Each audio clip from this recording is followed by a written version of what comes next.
ऊंचे पहाड़ों की तलहटी में बसा एक छोटा सा गांव भोर की सुनहरी किरणों के नीचे जागता है। एक विनम्र झोपड़ी में एक मां अथक परिश्रम करती है। उसका माथा उसकी मेहनत के पसीने से चमक रहा है। एक छोटा बच्चा धैर्यपूर्वक प्रतीक्षा करता है। उसकी आंखें क्षितिज को खोज रही हैं, अपनी मां की वापसी की लालसा कर रही हैं। जैसे ही शाम ढलती है, आकाश को नारंगी और बैंगनी रंगों से रंगती है। थकी हुई मां लौटती है। उसका चेहरा थकावट से भरा हुआ है। बच्चा उसे गले लगाने के लिए दौड़ता है। उनका आलिंगन उनके जीवन की कठिनाइयों के बीच एक कोमल क्षण है, क्योंकि वह पूछता है, मां, हमारे पास बड़ा घर कब होगा? मां अपने बेटे को कसकर गले लगाती है और जवाब देती है, बेटा, हमें एक बड़े घर से बड़ा सपना देखने की जरूरत है। अगर हमारे पास वह है तो घर खुद ही बन जाएगा। सर्दियों की बर्फीली पकड़ मजबूत होती है, क्योंकि एक मां और उसका बेटा अपनी विनम्र झोपड़ी में शरण लेते हैं। सूर्यास्त के साथ उनकी उम्मीद कम होती जाती है।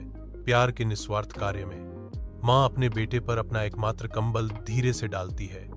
उसे कड़ाके की ठंड से बचाने के लिए अपने आराम का त्याग करती है। सुबह की रोशनी झोपड़ी पर एक गंभीर प्रकाश डालती है। मां के बलिदान का खुलासा करती है।